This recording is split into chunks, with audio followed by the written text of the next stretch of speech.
En primer lugar, me gustaría agradecer a la EH, en especial al doctor Esteban, su invitación para participar en estas jornadas. Durante los próximos minutos hablaré del tratamiento en un grupo muy especial de pacientes, aquellos con insuficiencia renal crónica y hemodiálisis. Empezaré con datos de prevalencia, relevancia clínica, los datos más relevantes en relación con la farmacocinética de los antivirales de los que disponemos actualmente, las combinaciones de tratamiento según el estadio de la insuficiencia renal crónica y, por último, unas recomendaciones. Como ya he dicho, los pacientes con insuficiencia renal crónica y principalmente aquellos en hemodiálisis son un grupo especial de pacientes, básicamente por la alta prevalencia de la infección que presentan. Los datos de los que disponíamos hasta ahora databan del año 2008 de la Sociedad Española de Nefrología y la prevalencia se situaba en torno al 9%. Sin embargo, datos más recientes, estos son de un estudio multicéntrico español con datos de hasta 170 hospitales y centros de diálisis, y lo que se ha visto es que la prevalencia durante los últimos años ha disminuido, pero todavía es elevada, se sitúa en torno a un 5,6% de serología para el virus C. También vale la pena destacar que la prevalencia aumenta progresivamente según los años que un paciente permanezca en hemodiálisis. La infección por virus T, por tanto, en los pacientes con insuficiencia renal es frecuente, pero además tiene una gran relevancia clínica. Por un lado, cuando comparamos la mortalidad en los pacientes con insuficiencia renal y virus T que están en lista de espera para trasplante y se compara con aquellos pacientes con virus T que ya han recibido un injerto renal, lo que se observa es que los pacientes que permanecen en lista de espera tienen una mortalidad mucho mayor, 2 veces superior a los pacientes que finalmente reciben un injerto renal. Esta mortalidad, como pueden observar, se basa principalmente en los eventos cardiovasculares y no tanto en la mortalidad en relación con la enfermedad hepática. Por lo tanto, parece obvio que estos pacientes se beneficiarían en un principio de recibir un injerto renal. Sin embargo, en el otro lado de la balanza, estos son datos de un estudio, una revisión de la doctora Berenguer, publicados en Hepatology, los pacientes con virus C que reciben un injerto renal presentan una menor supervivencia global, sobre todo una menor supervivencia del injerto renal. Además, desarrollan de manera más rápida cirrosis hepática y presentan un mayor riesgo de desarrollar durante la evolución hepatocarcinoma. Por lo tanto, tomando en global todos estos datos, parece también obvio que los pacientes con insuficiencia renal terminal se beneficiarían de recibir tratamiento para la infección por virus T y, sobre todo, obviamente, de curarse de la infección. Por parte de la Sociedad Española de Nefrología, las recomendaciones son las de realizar una serología contra la hepatitis C en todo paciente que inicia programa de terapia sustitutiva renal mediante hemodiálisis. Los pacientes que permanecen en diálisis, esta serología se debe repetir cada 6 meses. E incluso los pacientes con estatus para la hepatitis C negativo, estatus serológico negativo, pero que presenten elevación de los niveles de transaminasas, también se recomendaría realizar una PCR, un RNA contra virus T. Sabiendo la mortalidad que la infección por virus T conlleva en los pacientes con insuficiencia renal, yo creo que se debería recomendar realizar una serología en todos los pacientes que presenten insuficiencia renal, pero además, cuando uno revisa las guías americanas, leyendo entre líneas, lo que se puede observar es un dato muy relevante, y es que los pacientes que están en hemodiálisis, probablemente en relación con cierto grado de inmunosupresión debido tanto a la diálisis como a su propia insuficiencia renal, pueden presentar falsos negativos de la serología contra el virus T. Por lo tanto, los pacientes en diálisis y principalmente aquellos que están en lista activa para recibir un injerto renal, debería realizarse el screening, el despistaje, mediante RNA del virus T. En cuanto a la clasificación de la insuficiencia renal, es importante tener en cuenta que la clasificación no se hace basada en los niveles de creatinina plasmática, sino en base a las tasas de filtrado glomerular, que se calculan según unas fórmulas muy sencillas, como son el MDRD o el índice de Korkov, que además de tener en cuenta los valores de creatinina plasmática, tienen en cuenta otras variables como son el sexo, la edad y la etnia. Aquellos pacientes con un estadio 1 y 2 son pacientes con función renal conservada, con un clearance de creatinina por encima de 60. Los pacientes con un estadio 3, filtrado glomerular entre 30 y 60. Estadio 4 entre 15 y 30. Y por último, estadio 5, aquellos pacientes con un filtrado glomerular por debajo de 15 o que bien ya están en terapia sustitutiva renal mediante diálisis. En cuanto a los datos de farmacocinética de los fármacos de los que disponíamos hasta hace pocos años, por un lado el peginterferón y la ribavirina, ambos de eliminación principalmente urinaria, en contraposición con los inhibidores de proteasa de primera generación, que se eliminan principalmente por vía hepática. Por esta razón, tanto telaprevir como boceprevir no requerirían de ajuste de dosis en paciente con insuficiencia renal crónica. Por contra, ribavirina y peginterferón sí que requerirían de ajuste de dosis. Como veremos a continuación, la experiencia en pacientes en hemodiálisis es aceptable en cuanto a interferón y a ribavirina, aceptable y además ha ido en aumento en los últimos años. Por contra, con telaprevir y boceprevir, a día de hoy la experiencia todavía es escasa. Aunque parezca hablar del pasado con las charlas que ha habido en las últimas horas, hasta hace muy pocos años el tratamiento de elección en los pacientes en hemodiálisis era el interferón en monoterapia. De hecho, los datos que tenemos a continuación muestran las tasas de respuesta virológica sostenida, tanto con interferón convencional como con interferón pegilado, y como pueden ver son datos muy heterogéneos. En general son series pequeñas, salvo alguna excepción, y es verdad que aquellas series con un menor número de pacientes, normalmente con 10 o menos pacientes, son aquellas que se asocian a una mayor tasa de curación. Lo que tienen todas estas series en común, como pueden observar, es la alta tasa de suspensión, de discontinuación del tratamiento por culpa de efectos adversos. 1 de cada 3 o incluso 1 de cada 2 pacientes en diálisis que recibe tratamiento con interferón tiene que suspenderlo por culpa de los efectos adversos. Durante los últimos años, estos son series publicadas en el año 2003 y en el año 2004 por Liu, lo que se ha intentado es añadir tratamiento con ribavirina a bajas dosis a la terapia con interferón, y lo que se ha visto es que hay un claro aumento de la tasa de respuesta. Sin embargo, el uso de ribavirina en pacientes con insuficiencia renal es todavía controvertido.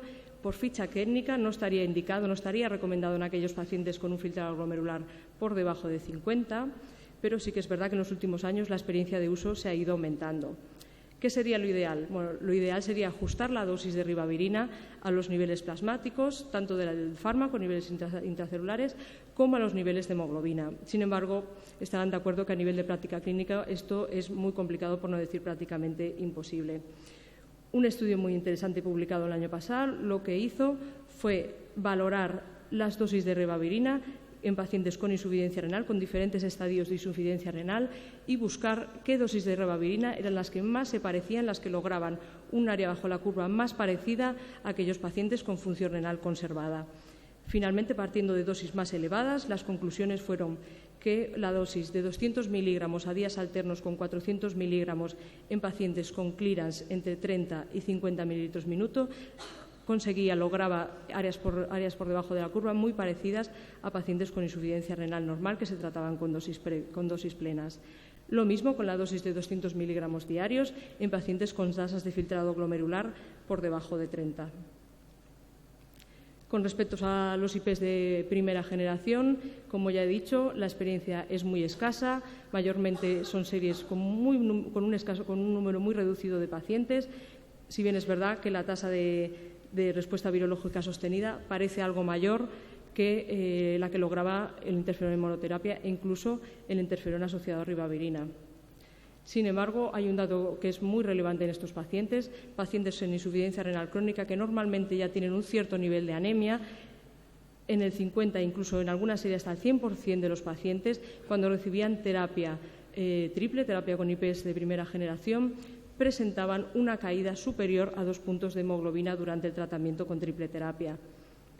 Esto lo que conllevaba era una reducción de dosis de ribavirina o incluso la suspensión del tratamiento en un amplio número de pacientes. Prácticamente todos ellos tenían que aumentar la dosis de eritropoyetina e incluso hasta 1/3 de los pacientes requerirían de transfusión de hemoderivados. Por lo tanto, yo creo que a día de hoy el tratamiento con triple terapia en estos pacientes no estaría indicado. Con respecto a los nuevos antivirales directos, por un lado el sofosbuvir, que como ya se ha comentado a lo largo de estos 2 días es principalmente de eliminación urinaria por medio de su metabolito circulante, el GS33, y por contra, tanto simeprevir como daclatasvir son fármacos de eliminación principalmente hepática. Por esta razón, tanto daclatasvir como simeprevir no requieren de ajuste de dosis en pacientes con insuficiencia renal crónica. Por contra, estos los datos los comentaré a continuación, a día de hoy sofosbuvir en pacientes con filtrado glomerular por debajo de 30 no estaría recomendado. De estos 3 fármacos, a día de hoy el único con el que disponemos experiencia en pacientes con diálisis sería el daclatasvir. Datos comentados hace 2 años en el Congreso de la ISEL, una dosis única de 400 miligramos de sofosbuvir en pacientes con insuficiencia renal. Se asoció, como pueden ver, a un aumento del área bajo la curva que fue directamente proporcional al grado de insuficiencia renal. Además, hubo 6 pacientes que recibieron esta dosis estando en hemodiálisis y lo que se vio es que los niveles, la exposición a sofosbuvir fue 1,6 veces mayor, pero lo preocupante fue que la dosis de GS33 fue hasta 20 veces superior en los pacientes que estaban en hemodiálisis. De este estudio también hay otro dato que es muy relevante, que es la eliminación que presentan ambos fármacos durante la hemodiálisis, un 17% de sofosbuvir y aproximadamente un 50% de su metabolito circulante. Con los datos de este estudio, lo que se procedió fue a ver qué es lo que sucedería cuando el sofosbuvir se administraba a mitad de dosis en pacientes con insuficiencia renal terminal. Datos publicados, reportados por Gain hace 2 semanas en Boston, dosis de sofosbuvir 200 miligramos al día, asociados a ribavirina también a 200 miligramos al día. Una corte muy pequeña, 9 pacientes con genotipo 1, un paciente con genotipo 3, todos ellos con un filtrado glomerular por debajo de 30, pero como pueden ver, una corte de pacientes bastante seleccionada, una mediana de filtrado glomerular de 28, por lo tanto todos los pacientes rondarían más o menos entre los 26 y 30 mililitros minuto de filtrado. Un dato relevante, durante el tratamiento con sofosbuvir los pacientes no sufrieron alteraciones de su filtrado glomerular. La exposición a sofosbuvir fue comparable con la que presentaron los pacientes sin insuficiencia renal crónica. De hecho, cuando lo que se observa es la cinética viral, se ve que la cinética viral de 200 miligramos de sofosbuvir con ribavirina es prácticamente superponible a la que presentan los pacientes con insuficiencia renal, con función renal conservada. Hasta un 70% de estos pacientes presentaron anemia, 4 de ellos con niveles de hemoglobina por debajo de 8,5. Y el dato más relevante de este estudio fue que la tasa de respuesta virológica sostenida en el grupo de estos 10 pacientes fue tan solo del 40%. Cabe destacar 2 cosas. Por un lado, que uno de los pacientes no finalizó el tratamiento, a los pocos días de iniciarlo dejó de tomarlo, y por otro lado, como ya señaló ayer la doctora Buti, sofosbuvir y ribavirina a día de hoy se considera un tratamiento subóptimo en pacientes con genotipo 1. Tomando todos estos datos en consideración y dado que la dosis de 200 miligramos de sofosbuvir parece infraterapéutica, el siguiente paso que se ha decidido tomar, este todavía es un ensayo que está en marcha, es probar a pautar tratamiento con sofosbuvir a dosis plenas, 400 miligramos al día, más ledipasvir en pacientes con insuficiencia renal y filtrado glomerular por debajo de 30. Con respecto a daclatasvir, se ha probado a dar en pacientes sin virus T, pacientes en un principio sanos pero con insuficiencia renal. El área bajo la curva sí que aumenta un poco en estos pacientes en función del clearance que tenga, pero sin embargo no es suficiente como para requerir de ajuste de dosis. Incluso con daclatasvir tenemos datos de pacientes en hemodiálisis, sí que aumenta un poco el área bajo la curva, pero en un principio en pacientes en hemodiálisis se podría poner daclatasvir sin ajuste de dosis. Con Simeprevir también hay un trabajo realizado con voluntarios sanos, sin infección por virus T, pero con tasas de filtrado glomerular por debajo de 30. Esta dosis se asoció a una área bajo la curva un poco mayor que los pacientes con función renal conservada. También se observó un aumento de vida media, pero que pasó de 17 a 24 horas, por lo tanto no pasaría del día. La dosis en general fue segura y fue muy bien tolerada. Y, importante, no hubo una alteración de la unión a proteínas. Actualmente todavía no existe experiencia de uso en pacientes en hemodiálisis, pero un dato muy relevante a destacar con respecto al Simeprevir es la alta unión a proteínas que este fármaco presenta. Esto lo que nos hace pensar, igual que pasaba con Telaprevir, es que es muy improbable que Simeprevir se elimine mediante la diálisis. Teniendo este dato en cuenta, ¿no?, que el Simeprevir en un principio podría utilizarse en pacientes con hemodiálisis a pesar de que todavía no hay experiencia de práctica clínica, si esto lo unimos al dato que he comentado hace un momento de Daclatasvir, que sí que puede ser empleado, una posibilidad que cabe plantearse de cara al futuro es si, sujeto a las limitaciones en cuanto a genotipo que presentaría esta combinación, de cara a un futuro esta sería una posibilidad a explorar, Simeprevir y Daclatasvir en pacientes con insuficiencia renal terminal.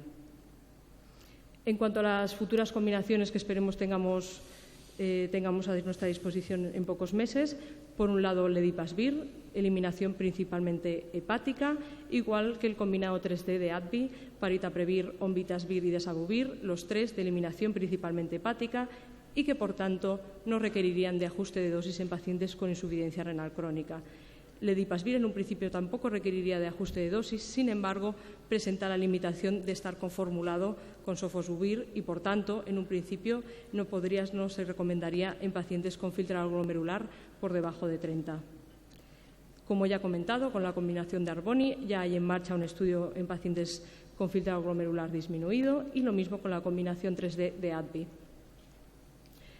Datos publicados en Boston, pocos pacientes, pero lo que sí que queda claro es que con Ledipasvir el área bajo la curva es muy parecida a los pacientes con función renal conservada, la dosis máxima también es muy parecida y, por lo tanto, no requeriría de ajuste de dosis y lo mismo con la combinación 3D de ADVI. A destacar que tanto con Ledipasvir como con la combinación 3D, en un principio todavía no tenemos experiencia en pacientes bajo diálisis. Este es el resumen del ajuste de dosis en pacientes con insuficiencia renal. Tanto el interferón pegilado requeriría ajuste de dosis, la ribavirina, como ya he comentado, en pacientes con un clearance por debajo de 50 también debería de ajustarse la dosis. Con Boceprevir y Telaprevir no requerirían ajuste de dosis, podrían darse en hemodiálisis, experiencia muy escasa y a día de hoy poco recomendable.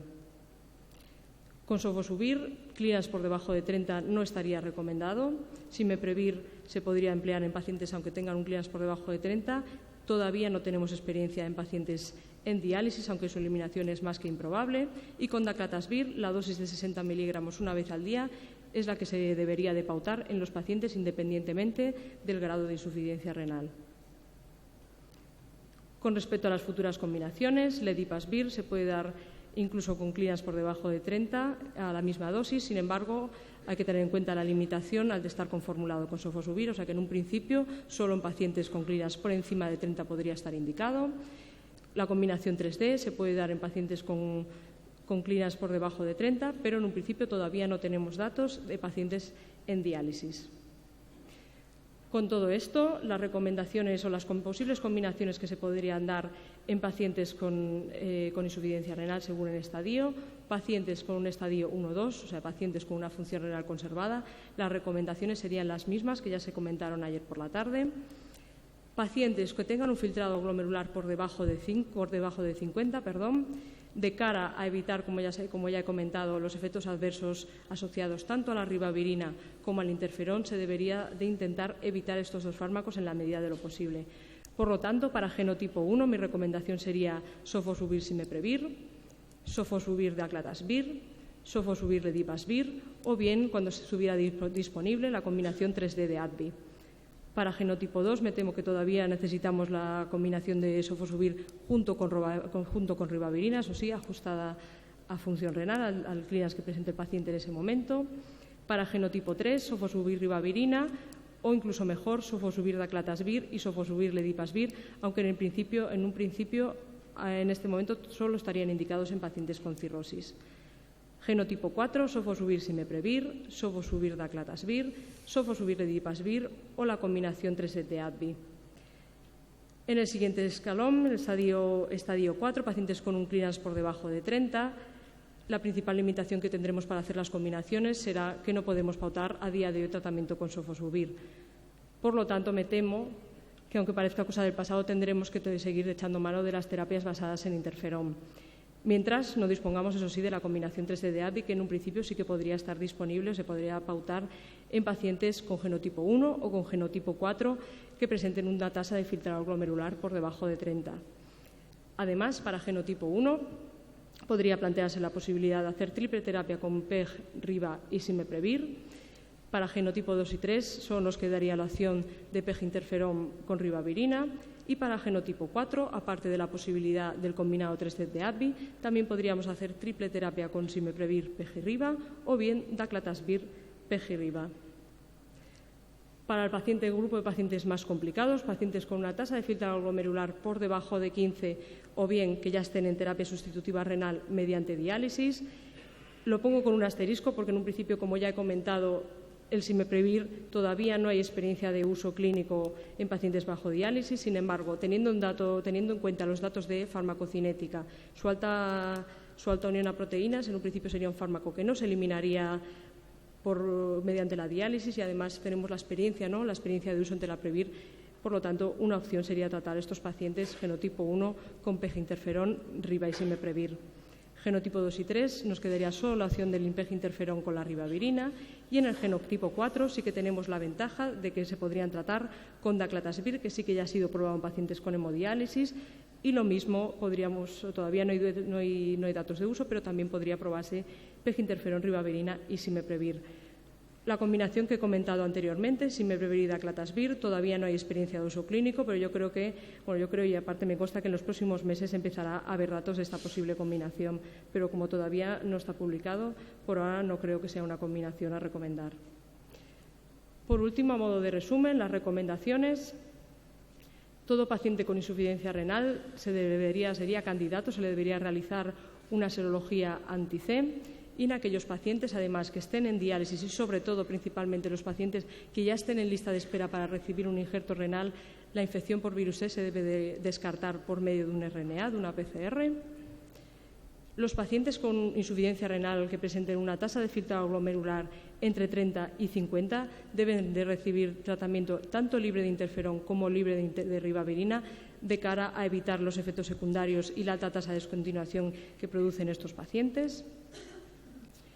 A día de hoy, los pacientes que presentan un filtrado glomerular por debajo de 30, insuficiencia renal estadio 4, solo disponemos por ahora de tratamiento con peginterferón y ribavirina, que se deben de dar a dosis ajustadas al filtrado glomerular, pero además a aquellos pacientes con genotipo 1 o genotipo 4 se les podría añadir tratamiento con Simeprevir y además los pacientes con genotipo 4 que ya estén en diálisis también podrían recibir además tratamiento con Daclatasvir. La recomendación más potente es la de que los pacientes trasplantados renales obviamente presentan un mejor pronóstico si reciben tratamiento y consiguen erradicación del virus. Por lo tanto, siempre en la medida de lo posible se debería intentar tratarlos con una combinación tanto libre de interferón como libre de ribavirina en fases precoces de la insuficiencia renal. Y la otra posibilidad, que yo creo que a día de hoy es la más coherente, dado que el interferón estaría contraindicado en los pacientes trasplantados renales por el alto riesgo de rechazo del injerto renal, otra posibilidad sería trasplantarlos y tratarlos con una combinación libre de interferón una vez hayan recibido el trasplante y hayan recuperado la función renal. Muchas gracias por su atención.